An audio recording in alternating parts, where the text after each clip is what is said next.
नमस्कार, मैं हूं आशीष चित्रांशी और आप देख रहे हैं the news launcher. Hot topic with Hemant Atri. Hemant भाई को ले आइए स्क्रीन पर, जोड़िए स्क्रीन पर लाइए। स्वागत है हेमंत भाई। डोनाल्ड ट्रंप आज की तारीख में दुनिया का शेख चिल्ली। सुबह सो के उठने से रात के सोने तक सिर्फ और सिर्फ शेखी बघाड़ने वाला एक ऐसा व्यक्ति जिसके पीछे दुनिया का सबसे ताकतवर देश खड़ा है। वो दुनिया के सबसे ताकतवर देश का राष्ट्राध्यक्ष है। वो उस देश का राष्ट्राध्यक्ष है जिसके एक बार कहने पर पूरा पश्चिम कतार में खड़ा हो जाता था। आदेश नहीं देना होता था।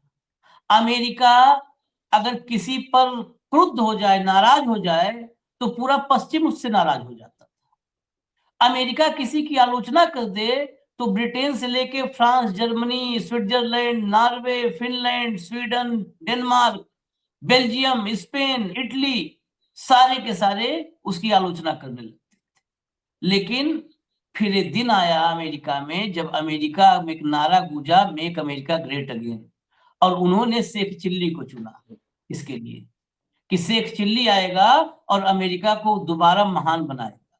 जबकि उसके आने से पहले अमेरिका महान था। जब ये नारा आया था तो हमारे जैसा एक सामान्य इंसान यही सोचा कि अब क्या महान बनाओगे। 30 ट्रिलियन की इकोनॉमी है, दुनिया का सबसे ताकतवर मुल्क है, अब क्या बनाओगे भाई। अमेरिका उठाकर शिफ्ट तो कर नहीं दोगे मंगल पे, शुक्र पे कहीं। लेकिन वो आया क्योंकि हवा बह के भारत से अमेरिका पहुंची थी। वो आया मेक अमेरिका ग्रेट अगेन के लिए। नौबत ये कर दिया कि आज अमेरिका गिड़गिड़ा रहा है, फरियाद कर रहा है, भीख मांग रहा है, मदद की भीख मांग रहा है। ये कहें तो कोई गलत नहीं कह रहा हूं मैं, ये अतिशयोक्ति अलंकार का यहां पर इस्तेमाल नहीं है। लिटरली डोनाल्ड ट्रंप मदद की भीख मांग रहा है, बस उसका भीख मांगने का तरीका थोड़ा अलग है। होता है ना, कई बार आप देखते होंगे एक आध जो है शीशा बहुत तेज आपकी गाड़ी का खटखटाते हैं, आप नहीं दो तो आपको गरिया के चले जाते हैं, नहीं है, कंगले हो तुम, तुम्हारे पास देने के लिए ही नहीं है। तो भीख मांगने की स्टाइल इसकी अलग है, लेकिन लिटरली भीख मांग रहा है कि आओ मदद करो। दुश्मन दोस्त तो छोड़ दो, आप दुश्मन देशों से, जो अमेरिका के सबसे बड़े दुश्मन हैं, उनसे भी भीख मांग रहा है। दुनिया दो धुरी में बटी है। सेकेंड वर्ल्ड वार के समय से ही जब खत्म हुआ, उस समय भी जो लोग सेकेंड वर्ल्ड वार में पढ़े हैं, तो मित्र राष्ट्र कौन कहे गए? जो अमेरिका और उसके साथी थे वो सारे मित्र राष्ट्र कहे गए उस समय। तो मित्र, जो अमेरिका के मित्र हैं, वो मित्र भी अब इसको गच्चा दे रहे हैं। वो फरियाद कर रहा है, भाई मदद करो, ये करना, तुमको मदद नहीं कर पाएंगे चाहे इसके लिए कुछ भी हो। इसी बीच ईरान ने एक बड़ा खुलासा कर दिया है। ईरान ने खुलासा किया कि युद्ध में रूस और चीन भी उतर आए हैं और उसको बिल्कुल स्पष्ट सैन्य मदद कर रहे हैं। बिल्कुल इसमें जरा सा भी हिडन नहीं है, खुल करके कहा कि सैन्य मदद। देखिए, मदद कई तरह की होती है। युद्ध काल में सैन्य मदद करना वही स्थिति है जैसे पाकिस्तान को टर्की और अजरबैजान कर रहे थे, चीन कर रहा था। यहां पर खुल करके मदद कर रहे हैं और सैन्य मदद कर रहे हैं। अब मैं एक एक करके आपको सारे तथ्य, जितना मैंने बोला है, कुछ भी हवा में नहीं होगा। एक एक तथ्य, एक एक फैक्ट स्टेब्लिश हम करेंगे, यहां पर रखेंगे, और फिर जैसे कि दिन में कम से कम एक दो प्रोग्राम होते हैं जो बाकी कहीं नहीं कोशिश होती, एक एक कड़ी को जोड़ेंगे कि चल क्या रहा है। सबसे पहले एक हेडलाइन लाइए, इस हेडलाइन से शुरू करेंगे, फिर अलग अलग देशों की रिपोर्ट दिखाएंगे आपको। ट्रंप ने मांगा साथ लेकिन कोई तैयार नहीं। होर्मुज पर अमेरिका पड़ा अकेला, दोस्तों ने भी दिया झटका। अब जरा भीतर चलते हैं। वही मित्रों ने, मित्र देशों ने झटका दिया। स्ट्रेट ऑफ होर्मुज खुलवाने के लिए अमेरिका एक टीम तैयार करता नजर आ रहा है। हालांकि ये आ रहा है क्या, फेल हो चुका है। अभी चलिए खबर में बढ़ेंगे तो क्लियर होता जाएगा। खबर है कि राष्ट्रपति डोनाल्ड ट्रंप जल्द ही इसे लेकर एक वैश्विक गठबंधन का ऐलान करने वाले हैं, जिसमें शामिल देश स्ट्रेट ऑफ होर्मुज से जहाजों को निकालने के लिए अपने युद्धपोत भेजेंगे। ये कल्पना लोग के अभी खबरें चल रही हैं। हालांकि अब तक किसी भी देश ने अमेरिका के इस प्लान पर सहमति नहीं जताई है। वहीं ऑस्ट्रेलिया ने युद्धपोत भेजने से साफ इनकार कर दिया है। ये अपडेट नहीं है, अपडेट आगे बढ़ेंगे तो होता जाएगा। चलिए आगे बढ़िए। ट्रंप ने प्रभावित देशों से आग्रह किया था कि वे तेल आपूर्ति के लिए महत्वपूर्ण इस संकरे समुद्री मार्ग को सुरक्षित करने के लिए पोत भेजें। ट्रंप ने ट्रुथ सोशल पर एक पोस्ट में चीन, फ्रांस, जापान, दक्षिण कोरिया, ब्रिटेन और अन्य देशों से होर्मुज जलडमरू मध्य में जहाज भेजने का आग्रह किया था। साथ ही कहा था कि अमेरिका तटरेखा पर बमबारी जारी रखेगा और ईरानी पोतों और नौकाओं को निशाना बनाया जाएगा। आगे चलिए। ये तो सब वैसे एक चिल्ली का प्लान है अभी। ऑस्ट्रेलिया ने स्ट्रेट ऑफ होर्मुज दोबारा खुलवाने के लिए अपने पोत भेजने से इनकार कर दिया है। प्रधानमंत्री एंथनी अल्बानीज की कैबिनेट की सदस्य कैथरीन किंग ने एक इंटरव्यू में कहा कि हम स्ट्रेट ऑफ होर्मुज में अपना जहाज नहीं भेजेंगे। हम जानते हैं कि वह इलाका कितना अहम है, लेकिन न तो हमसे ऐसा करने के लिए कहा गया है और न ही हम इसमें अपना योगदान दे रहे हैं। ये ऑस्ट्रेलिया पहला देश जिसने बिल्कुल साफ मना कर दिया कि हम नहीं इसमें शामिल होंगे, हम नहीं भेजेंगे युद्धपोत। मीडिया रिपोर्ट्स के अनुसार अमेरिका कुछ सहयोगियों और कुछ देशों ने अमेरिका के कुछ सहयोगियों और कुछ देशों ने इस अपील को लेकर टाल मटोल का रवैया अपनाया है। अब तक किसी भी देश ने खुलकर ट्रंप की अपील का समर्थन नहीं किया है। ये जब रिपोर्ट आई थी तब तक किसी ने खुल के समर्थन नहीं दिया था, लेकिन जब हम आपको ये खबर दिखा रहे हैं तब तक खुल करके ट्रंप की इस फरियाद को, अपील को खारिज करने वाले देशों की संख्या बहुत हो चुकी है। एक एक करके हम सब दिखा रहे हैं आपको। अगला लाइन है, ऑस्ट्रेलिया देख लिया आपने, ये पढ़ी। अब France, breaking. France has officially rejected Trump's request, saying it will not send warship to the Strait of Hormuz. France ने आधिकारिक रूप से ट्रंप की फरियाद को रिजेक्ट कर दिया, खारिज कर दिया है। चलिए अगला, ये फ्रांस था। ये देखिए करंट रिपोर्ट की दूसरी breaking. UK has officially rejected Trump's request and will not send warship to the strait of Hormuz. UK ने यानी ब्रिटेन ने, यूनाइटेड किंगडम ने आधिकारिक रूप से ट्रंप की भीख नहीं देने का फैसला किया है, खारिज कर दिया फरियाद को। आगे चलिए अगला,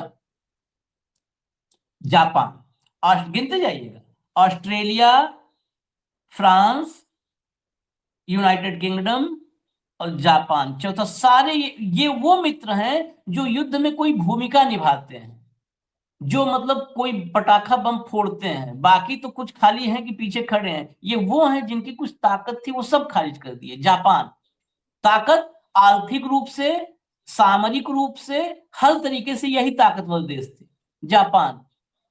Japan has officially rejected Trump's request and will not send naval ships to the strait of Hormuz. वो भी नेवल शिप नहीं भेजेगा, उसने भी खारिज कर दिया ऑफिशियली। आगे चलिए अगला देखिए, Trump is repeatedly urging China to send naval ships to the Strait of Hormuz, but Beijing has not responded so far. Beijing तो रिस्पॉन्ड क्या, बीजिंग तो चुप रहेगा।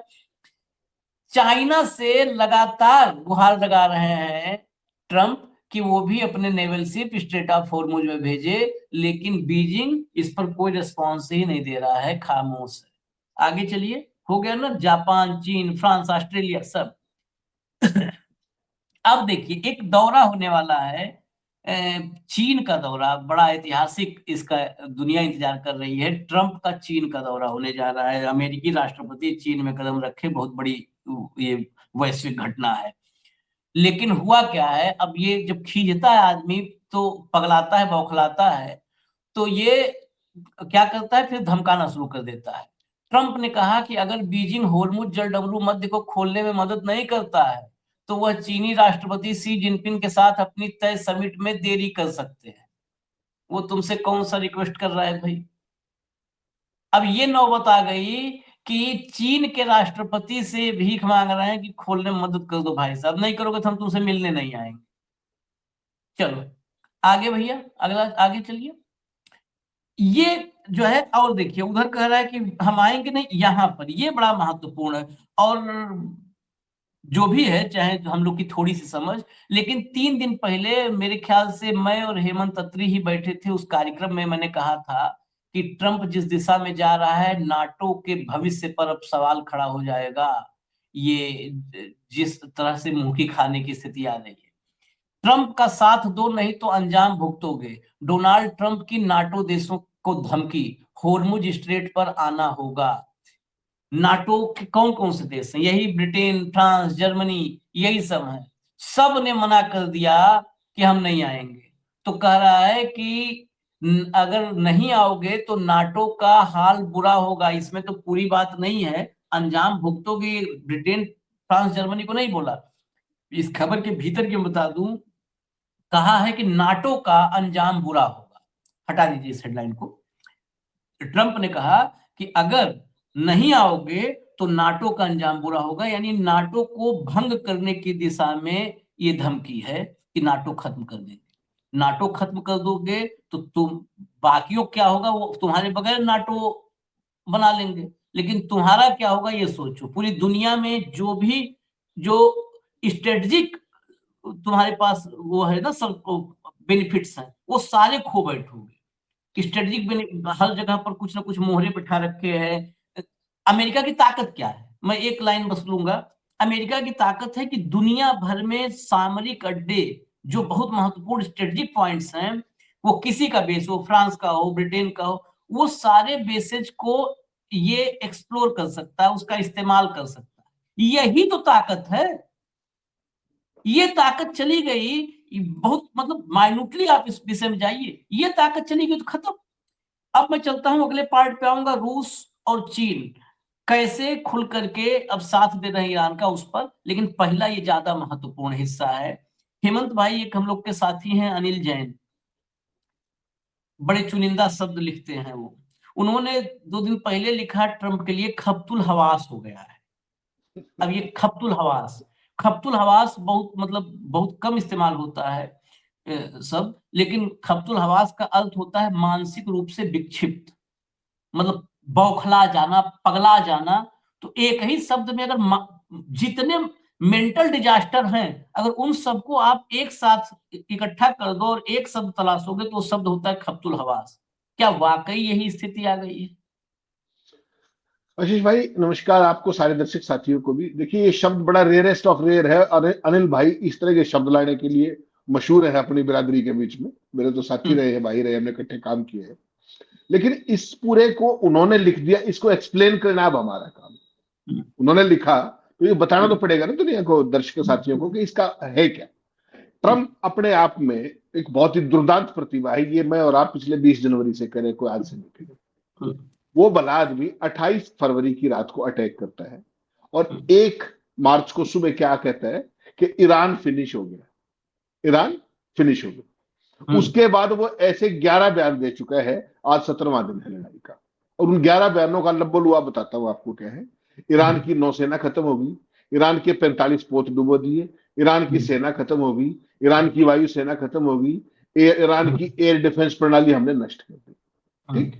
पिछले साल जून में उसने पूरी परमाणु जितनी भी उनकी कैपेसिटी थी, कैपेबिलिटी थी, वो सारी सुविधाएं खत्म कर दी थी। और युद्ध के 17वें दिन ये सब कहते हुए फिर कहता है कि मेरी मदद करो। भाई, जब मेरी और आपकी लड़ाई हुई और आपका सब कुछ मैंने तबाह कर दिया, फिर मेरी मदद की क्या जरूरत है, ये समझना पड़ेगा। इसलिए वो आपका जो शब्द है, वो अनिल भाई ने जो कहा है, वो बिल्कुल समसामयिक है कि पता ही नहीं क्या हो रहा है। युद्ध के जो फैसले होते हैं ना आशीष भाई, वो करते हैं फौज के जनरल्स, इंटेलिजेंस के लोग, डिप्लोमेसी के लोग, उन सब का एक ग्रुप बैठ करके मिलके तय करता है कि इस युद्ध के हमारे स्ट्रेटेजिक ऑब्जेक्टिव्स ये हैं, ये हमारे गोल्स हैं, इनको ऐसे अचीव करेंगे, हम ऐसे जाएंगे, ये हमारी प्लान ए है, ये बी है, ये सी। ट्रंप के युद्ध का फैसला किसने किया पता है ना आपको? एक तो हम्म, उसके दामाद ने, जो विशुद्ध व्यापारी है, एक उसका विटकॉफ, और एक नमूना और खुद सरेआम कह रहा है खुद ही कि बोले इन 3 लोगों ने मुझे बताया कि ईरान हम पे अटैक कर सकता है। कहां पे? ईरान तो अमेरिका तक पहुंच ही नहीं सकता, सच बात है।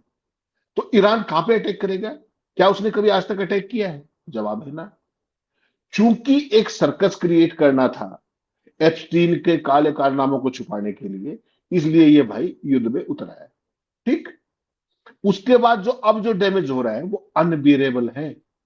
और सबसे बड़ा डैमेज क्या है कि अमेरिका के अंदर आपको पता है अक्टूबर नवंबर में चुनाव है सीनेट का, और तेल के दाम भाई साहब 25% बढ़ चुके हैं, 25%। परसों क्या कह रहा था ये कि तेल के दाम बढ़ने में हमें बड़ा लाभ होता है अमेरिका को, हम दुनिया के सबसे बड़े रिफाइनर। फिर बड़ा बढ़ गया तो उठा ले फायदा, फिर क्या है, कर राष्ट्र के नाम संबोधन। अगर 25% का आनंद जैसे अपने मोदी जी नहीं करते, वैसे ही तू भी राष्ट्र के नाम रात को 8 बजे कर दे काम, मेरे प्यारे देशवासियों। सवाल वो नहीं आशीष भाई, ये जितने की राष्ट्राध्यक्ष हैं ये दुनिया के लिए बहुत बड़ा खतरा है, बहुत बड़ा खतरा है। आज की तारीख में जो आपने ये पूरी स्टोरी चलाई है ना, कभी इसको आंख बंद करके सोचिएगा इसने क्या कर दिया। इसने हमेशा के लिए, जब से ये आदमी इस बार आया सेकंड टर्म में, हमेशा के लिए जो अमेरिका की दादागिरी थी, जो उसकी विश्वसनीयता थी, हमेशा हमेशा के लिए खो दिया उसको। शत्रु तो उसमें भरोसा कभी वैसे ही नहीं करते थे, कौन दोस्त उसमें भरोसा करेगा मुझे ये बता दीजिए। कभी कहता ग्रीनलैंड को मिला लूंगा, कहा कि नहीं कहा। कभी कहता उसको कनाडा को 51वां स्टेट बना लूंगा। ब्रिटेन कहता है हम 2 एयरक्राफ्ट कैरियर भेजने की विचार कर रहे हैं, कहता है कोई जरूरत नहीं, हमें लड़ाई जीतनी। जो सबसे पुराना एलआई है वो कह रहा है कि हम विचार कर रहे हैं 2 एयरक्राफ्ट कैरियर भेजने पे, उसको कहता है थैंक यू हम जीत चुके, तुम्हें भी देख लेंगे बाद में। अब छोटे छोटे देशों कह रहा है कि तुम सारे आके हारमूज खुलवा दो। तो इसलिए अनिल भाई ने जो कहा वो शब्द, उसका मतलब तो मुझे नहीं पता, उसकी एक्सप्लेनेशन ये कि ये आदमी, जब आपको पहले दिन से जो बात कहता हूं कि मर्क्यूरियल कैरेक्टर है, मर्क्यूरियल कैरेक्टर का मतलब यही होता है अस्थिर चित्त का व्यक्ति, जिसको यही नहीं पता कि वो कह क्या रहा है और कर क्या रहा है। इसके जितने भी पुराने शब्द आप देखोगे, जो भी इसने अब तक कहा है, पहले क्या गुहार लगाई, मदद करो, ईरान नहीं संभल रहा।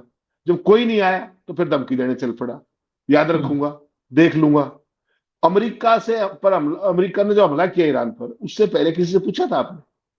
किससे राय ली थी? किसी से हाँ करवाई थी? जब नहीं ली, आप दुनिया के दादा हो तो करो दादागिरी, जाओ फिर। अब उनको धमकियां क्यों दे रहे हो? भुगतो। जब पूरी दुनिया बदल गई, अमेरिका के दिन ये लदवा के जाएगा, ये ध्यान रखिएगा। जिस रास्ते पे ईरान निकल चुका है ना, उसको हल्का मत समझिएगा आप कभी भी। उसने बहुत खतरनाक चाल चल दी है, मैंने आपको पहले भी कहा था। परमाणु से बड़ी मार कर चुका है वो अमेरिका के ऊपर।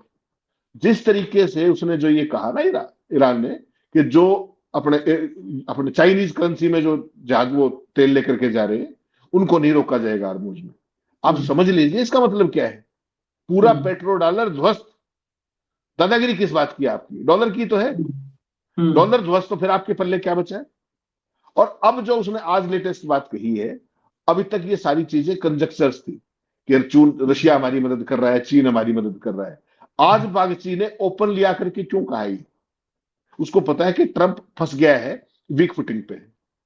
आप मुझे बताइए, कह रहा है कि मैं चीन की यात्रा को रद्द कर सकता हूं। तुझे कार्ड देने कौन आया था भाई साहब? कौन बुलाने आया था? चाइना ने तो कभी नहीं कहा कि जी आप आ जाओ, आपके बिना हमारा काम नहीं चल रहा। खुद ही जा रहा था 3 दिन के लिए, रेयर था मटेरियल से लेकर के, टैरिफ से लेकर के। चाइना ने तो इसके मुंह में उंगली घुमा के दिखाई ना पूरी दुनिया को कि ये है ही कुछ नहीं। जिसने इससे आंखों में आंख डाल के बात की, चाहे चाइना था चाहे रशिया था, उनका क्या बिगाड़ पाया? वो तो सारे मौज में है। और जो जो इसकी चमचागिरी कर रहे हैं उनकी हालत देख लो आप, भारत को देख लो। भारत इस युद्ध में आशीष भाई सबसे बड़ा, अगर किसी को नुकसान हुआ है तो भारत को हुआ है सबसे बड़ा नुकसान। वो क्या? जो ईरान आपका सदियों से, मोदी जी के शब्दों में कहूं तो जब से ही थी, आज से तब से हमारा दोस्त था, उसको छोड़कर के आप इजराइल क्या लेने गए थे? बताइए आप मुझे। जिस ट्रंप के पीछे आप घूम रहे हो हाथ जोड़ते हुए, माफ कीजिएगा, उसने आपका सारा तेल बंद करवाया ईरान से, उसने तेल बंद करवाया रूस से। रूस आपको $50 पर बैरल तेल दे रहा था, आज आप गिड़गिड़ा के वही तेल $100 ले रहे हो। 100। और चाइना को आज भी 50 मिल रहा है। चाइना को आज भी 50 मिल रहा है। ईरान ने सदा आपको सस्ता तेल दिया, उधार पे दिया, जैसे आपने कहा वैसे दिया। इजराइल से क्या ले लोगे? पेगासस। तुम्हारी सत्ता तो चल जाएगी, इस देश का क्या होगा? इस देश की अर्थव्यवस्था का क्या होगा? इस देश के आम आदमी का क्या होगा? आपको पता है इस युद्ध से महंगाई की क्या स्थिति होने वाली है हमारे यहाँ? आपका जो आयात बिल है उसकी क्या स्थिति होने वाली है? रुपए की कीमत की क्या स्थिति होने वाली है? सहज कल्पना कीजिए। इसलिए मैं कहता हूं कि इस तरह के जो सबकी कैरेक्टर्स हैं, चाहे वो कोई भी है, और सारे का सारा गैंग एप्स्टीन गैंग है। एप्स्टीन मरने के बाद जो उसने जिंदगी में अपने जीवन काल में जो गंध बचाई वो तो एक पाशविक था। उसके जाने के बाद जो कुछ हो रहा आशीष भाई उसके नाम पे, वो देखिए आप। इजराइल ब्लैकमेल कर रहा है ओपनली अमेरिका को, और भी कई उसके चाहने वाले जो जाके आए थे वो भी ब्लैकमेल हो रहे हैं बढ़िया से। सैकड़ों बच्चियों के स्कूल पे हमला कर देते हो आप, ठीक, 168 बच्चियां मार दी गई, क्या कसूर था उनका? जिस तरीके से आपकी लड़ाई है ना, खामनेई से लड़ाई थी, लड़ देते। आम आदमी को, इंफ्रास्ट्रक्चर को तबाह कर रहे हो, कहां पहुंचाएगी? पूरा मिडिल ईस्ट नष्ट हो जाएगा, खत्म हो जाएगा। आर्थिक तौर पर आपको पता है 17वां दिन है लड़ाई का, 200 बिलियन का नुकसान हो चुका है, जो मैंने पिछले प्रोग्राम में आपको ब्रेकअप भी दिया था। 200 बिलियन का नुकसान मिडिल ईस्ट को हो चुका है। वो तो तेल बेच के अपना पूरा कर लेंगे, उनकी तो कोई बात नहीं। बाकी दुनिया का क्या हाल होगा भाई साहब? यहाँ पे ग्लोबल साउथ के भी देश हैं, गरीब देश भी हैं, तमाम तरह के लोग हैं। और जो पूरी दुनिया की अर्थव्यवस्था में अनस्टेबिलिटी आई है, अस्थिरता आई है, उसका क्या? ट्रंप के साथ केवल और केवल कोई सिरफराई जा सकता है आज की तारीख में। सारे एलाइज ने, नाटो ने दिखा दिया सारा, ब्रिटेन ने दिखा दिया, ऑस्ट्रेलिया ने दिखा दिया, स्पेन ने दिखा दिया, कनाडा ने दिखा दिया, और कौन चाहिए आपको? कौन बचा? पूछ हिलाने वाले कितने बचे? बता दीजिए एक बार। क्या क्या करें? 2 दिन पहले कि मोदी ने बात की और हरमुज खुल 11 भारतीय जा जाएंगे, निकाल लो ना। वो 2 आए थे, उसके बाद कोई निकला हो तो बता दो। बस कुछ भी यार, ऐसे लंपट बिठा रखे हैं आपने ये पोमेरियंस। मतलब इजराइल गए हुए, आप सोचिए यार, वार रिपोर्टिंग हमने भी की है, दुनिया भर के धक्के खाए। बंकर में घुस के एआई के वीडियो चला के बोला ये लाइव रिपोर्टिंग कर रहे हैं वहां से इजराइल। यार जिस देश का प्रधानमंत्री बंकर से बाहर नहीं आ रहा, तुम वहां क्या ही रिपोर्टिंग करोगे? सायरनों की आवाज सुना रहे, सायरन की आवाज बाहर भी आ रही है, अंदर भी आ रही है। ये आपके मीडिया की हालत है। पूरे देश के अंदर मूर्खता का अमृतकाल, अनंत अमृतकाल है। किसी को कोई समझ नहीं है इस पूरी लड़ाई का। अगर कोई सिंगल लार्जेस्ट लूजर है तो वो ईरान तो देखो है, ऑब्वियसली वो हमले पे है, सारी बात है। लेकिन जो पूरे मिडिल ईस्ट के अंदर उसने अमेरिका की दादागिरी हमेशा के लिए खत्म की है। फिर एक लाइन कह रहा हूं आपको, अगर वहां पर 30 में से 10 एयर बेसिस या बाकी बेसिस अगर वहां से खाली पड़ने करने पड़ जाए अमेरिका को, तो कौन जीतेगा? और आपको लगता है कि कोई भी समझदार देश अब इस परिस्थिति के बाद अपने बेसिस वहां रखना चाहेगा? अमेरिका को कहेगा भाई अपना झोला झंडा उठाओ, देख ली तुम्हारी, तुम जाओ इसराइल को बचाओ, हम अपना आप देख लेंगे। शिया सुन्नी दोबारा से इकट्ठे होने लगे जिसपे ये खेलते थे। तो इसराइल की एक महत्वाकांक्षा, आप देखिए ट्रंप को यहां जा रखा है और भाई लेबनान की जमीन को वो कर रहा है, कब्जा कर रहा है, खुद लेबनान में लगा हुआ है, ग्राउंड सोल्जर्स भेज दिए वहां पे, और पुतिन को यहाँ अपने क्या ने इसको ट्रंप को यहाँ लठम लठा करने के लिए भेज दिए। देखिए क्या गजब, रिमोट उसके पास है। वो कभी एयरफोर्स 1 में बोलता है, कभी ओवल ऑफिस में बोलता है, कभी मारे लोगों में बोलता है, कभी ये बोलता है, कभी वो बोलता है, पता उसको कुछ है ही नहीं। जब सेना खत्म, वायुसेना खत्म, नौसेना खत्म, एयर डिफेंस खत्म, परमाणु फैसिलिटी खत्म, फिर किस चीज की मदद की जरूरत चाहिए? तो बता दो मुझे, किस चीज के लिए? कोई है जवाब? पूरी अमेरिकन एस्टेब्लिशमेंट उपहास का पात्र है आशीष भाई, कि यार ये किस तरह के लोग हैं। ऐसी लड़ाई तो कोई अनाड़ी भी नहीं लड़ेगा।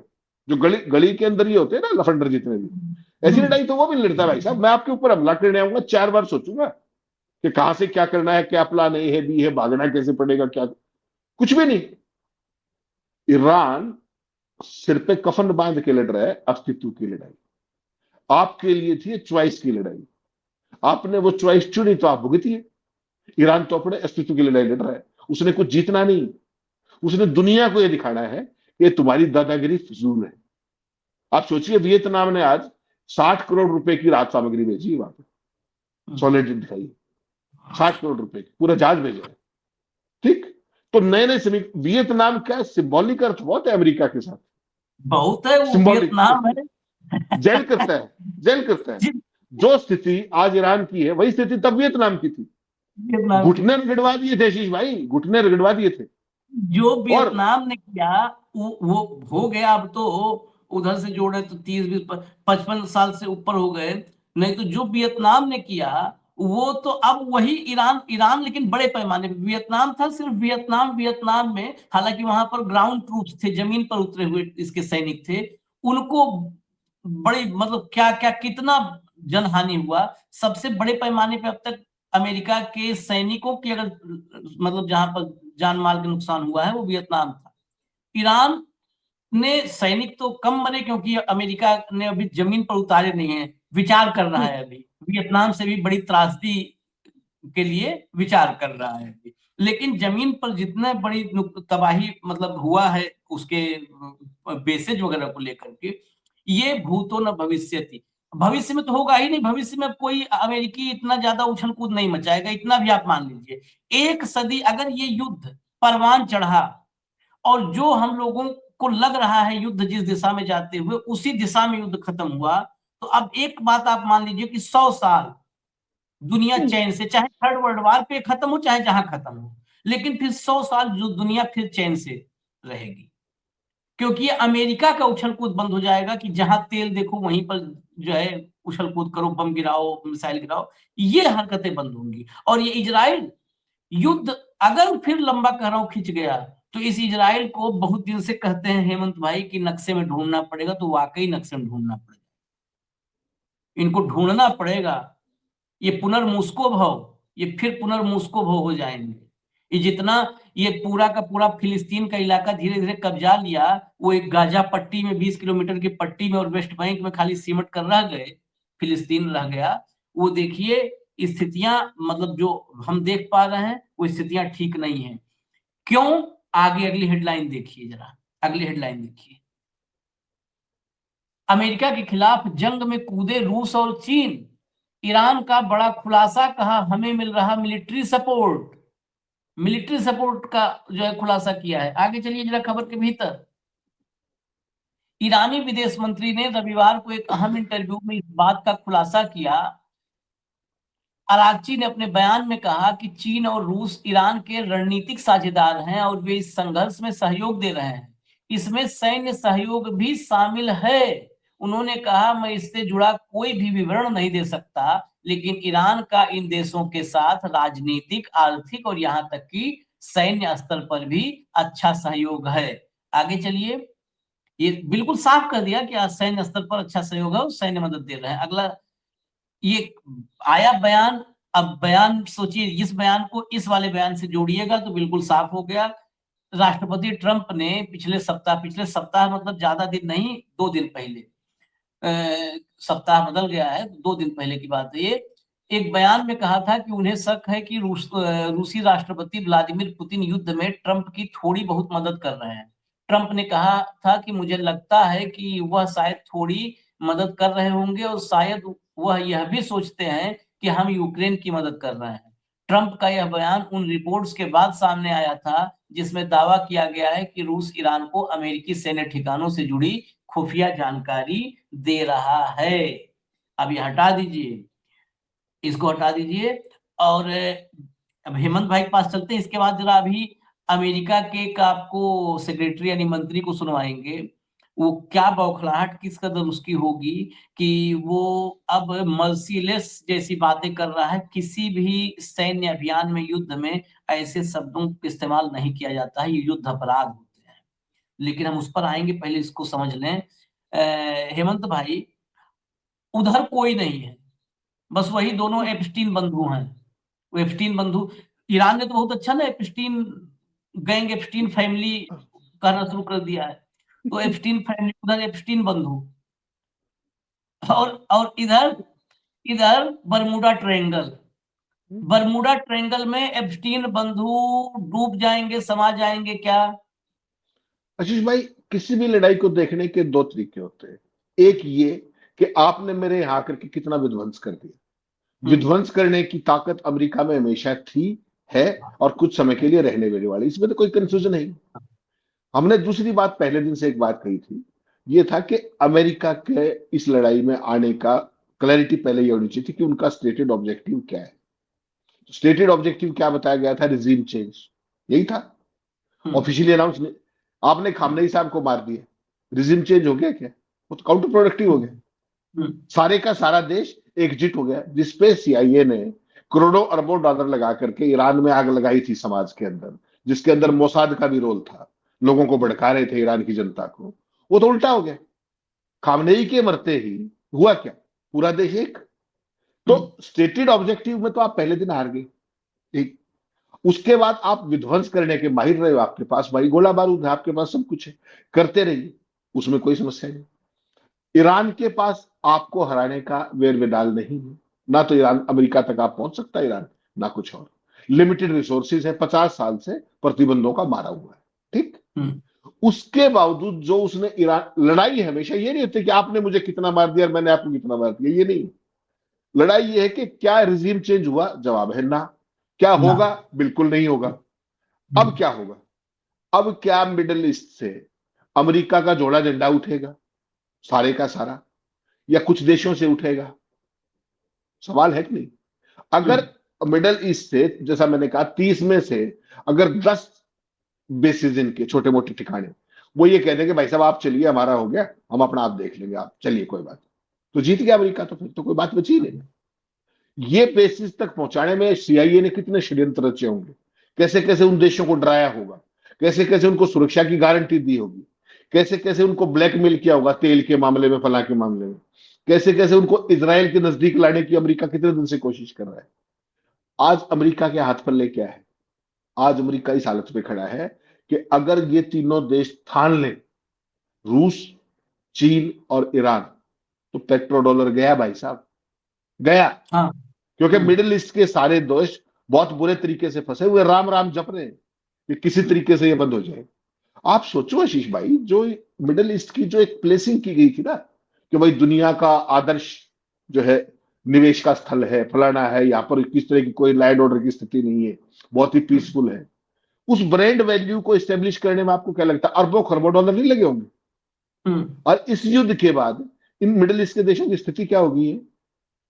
इन देशों के जो सल्तनतें हैं, वहां किसी भी देश में डेमोक्रेटिक कंट्री नहीं है कोई भी देश, सारे राजे महाराजे सल्तनतें हैं, ये फलाने का नवाब, ये फलाने का वो, ये फलाने का शेख, सारे शेख है, कोई भी डेमोक्रेटिक इलेक्टेड नहीं है, राजघराने हैं।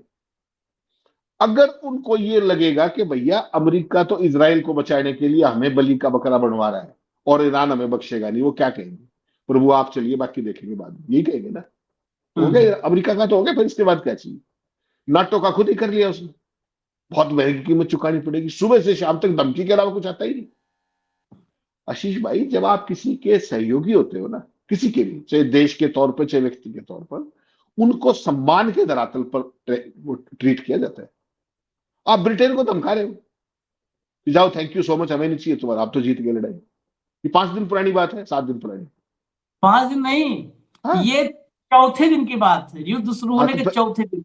तो आज तो 13 दिन हो गए। 13 दिन हो अब गए। अब किस लिए बुला रहे हो, जब ईरान में कुछ मेरा तो मूल सवाल वही है, और जैन साहब वाला जो आपने शब्द प्रयोग किया था कि भाई जब हार ही लिया, सामने वाले के पास कुछ बचा ही नहीं, तो अब किस लिए चाहिए। बोला हारमूज के एस्कॉर्ट के लिए 3 दिन पहले क्या कह रहे थे, बोला हारमूज से हमारी नौसेना आएगी, वो निकाल देगी, निकलवा ले, फिर निकलवा, एक जहाज तो निकलवा दे भाई, सिंबॉलिक, इतना बड़ा दादा है दुनिया का।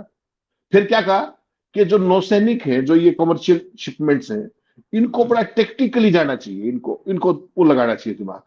एक बार तू आके देख ले, तेरे पास तो बड़ी भारी एस्कॉर्ट पायलट सब कुछ होगी ना, एक चक्कर मार जाए, जरा संभाल जाए, क्या दिक्कत है, पनडुब्बी में से निकल जाए एक बार। उनको तो बेचारों को ओपन जाना है समुद्र के अंदर से, तू पनडुब्बी में से निकल कर देख ले एक बार। तो वही कह रहा हूं कि जो शब्द आपने चुना ट्रंप के लिए, उसका मतलब मुझे नहीं पता, लेकिन वो इस्टेब्लिश होता है कि वो वही है जिसका जैन साहब ने जिक्र किया है। और वो केवल अपने देश के लिए नहीं, आज की तारीख में अगर दुनिया के लिए कोई सबसे बड़ी लाइबिलिटी है, तो वो इस आदमी की सनक है, दुनिया की शांति के लिए, दुनिया की स्थिरता के लिए, दुनिया के इस्टेब्लिश्ड वर्ल्ड ऑर्डर के लिए, और अमेरिकन हेजीमनी के लिए, जिसको आप हिंदी में दादागिरी कहते हैं। ये अमेरिका को निपटवा के जाएगा। और मुझे कोई शक नहीं, अगर इसका कार्यकाल पूरा हुआ, तो जो गोरबाचोव के समय में रशिया का हुआ था, ये वहीं पर अमेरिका को मिल जाए खड़ा। एग्जैक्टली वही स्थिति कहीं ना हो जाए। बहुत मुश्किल से इस अमेरिका का निर्माण, अब इस युद्ध काल के बीच में लोगों की रुचि नहीं है, नहीं तो मैं एक कार्यक्रम इस पर भी करता, अगर दर्शक चाहें तो जरूर मैं करूंगा। अमेरिका का निर्माण कैसे हुआ, ये अमेरिका, ये 50 जो राज्यों के साथ अमेरिका नहीं था, ये अमेरिका का निर्माण कैसे हुआ, एक एक स्टेट खरीदा गया है। कब से खरीदारी शुरू हुई, मतलब आज से नहीं हुई है ये। मेकिंग ऑफ अमेरिका, जैसे आप मेकिंग ऑफ फिल्म्स देखते होंगे, मेकिंग ऑफ जोधा अकबर और मेकिंग ऑफ अमेरिका पर एक कार्यक्रम आप चाहेंगे तो मैं ले आऊंगा। ये पूरा प्रोसेस है और ये 100 साल, 125 साल चला। एक एक राज्य को खरीदा गया, बहुत सस्ते सस्ते में पहले खरीदा गया, कुछ की बहुत महंगी कीमत, ये 50 राज्य खरीद खरीद करके, पैसे दे करके, कहीं पर जबरन वो करके, ब्लैकमेल करके ये 50 राज्य इकट्ठा किए गए जो संयुक्त राज्य अमेरिका है, इसीलिए यूनाइटेड स्टेट्स ऑफ अमेरिका। तो ये जो खरीद खरीद के वो किए गए हैं, कोई जरूरी नहीं है ये फिर नवासी रूस वाला हो जाए यूएसएसआर, तो वो जो है ये भी विखंडन इसका भी हो जाए अमेरिका का, और यही हालत रही तो ऐसे ही स्थितियां इसके लिए बहुत माकूल होती हैं, किसी भी ऐसे साम्राज्य के टूटने के लिए माकूल स्थिति होती है। खैर इजाजत दीजिए हमें, आप लोग कहेंगे तो मैं कार्यक्रम ले आऊंगा। और खब्तुल हवास पर बहुत चर्चा हमने किया। खब्तुल हवास में बताया ना कि मेंटल डिजास्टर का जो पैकेज है ना, जैसे एक होता है कुछ लोग कहते हैं मानसिक रूप से विक्षिप्त हैं, कुछ कहते हैं मानसिक रूप से थोड़ा डिस्टर्ब चल रहा है, कुछ होता है अभी बेहोश है, दिमाग काम नहीं कर रहा उनका। मेंटल डिजास्टर का जब सारा स्वरूप आप इकट्ठा कर लीजिए, एक पैकेज बना लीजिए, तब वो होता है खब्तुल हवास। नॉर्मली इसको कहते हैं शुद्ध बुद्ध खो देना, शुद्ध बुद्ध खो देना खब्तुल हवास होता है। तो शुद्ध बुद्ध खोया आदमी है ना, अब फिर मैं 10 सेकंड और लूं, आप बताओ उसका वो राइट है, इस एनर्जी सेक्रेटरी उसने कहा, एक ट्वीट डाला कि हमने जहाज पार करवा दिया होर्मुज में, वो दे करके स्कॉट दे करके स्कॉट से पार करवा दिया। उसने 15 मिनट बाद डिलीट कर दिया। कैरोलाइन लाइट लेविट आई, वो कही कि नहीं नहीं कुछ नहीं हमने पार करवाया है। फिर कहा हम स्कॉट देंगे, फिर कहा कि हम स्कॉट नहीं दे सकते, वो बहुत खतरनाक एरिया, वहां पर हम किसी को स्कॉट नहीं दे सकते हैं। फिर कहा जहाज अपने आप जा सकते हैं सावधानी बरतते हुए। अरे तुम जिस एरिया में तुम्हारी दुनिया की सबसे स्ट्रांग नौसेना वो स्कॉट नहीं दे सकती है, वहां पे व्यापारी बनिया कैसे चला जाएगा? वो तो व्यापारी बनिया ही है ना जो जहाज जा रहे हैं वहां से। जहां भी तुम्हारा अब्राहम लिंकन निकाल दो, वहां से गेराल्ड निकाल दो, बुश निकाल दो, वो नहीं निकाल पाओगे, करो जहाज चले जाए अपने आप। फिर कहते हो युद्ध जीत गए, और फिर कहते हो भाई साहब सब लोग मदद करो प्लीज, अपने अपने जहाज सब लोग भेजो। यही कहते, इसी कहते खब्तुल हवास। जब ये आप देखेंगे ना इतने कंट्राडिक्शन, मतलब पागल आदमी क्या बोल रहा है पता ही नहीं है, यही होता है खब्तुल हवास। इजाजत दीजिए हमें, धन्यवाद हेमंत भाई, बहुत बहुत धन्यवाद, नमस्कार।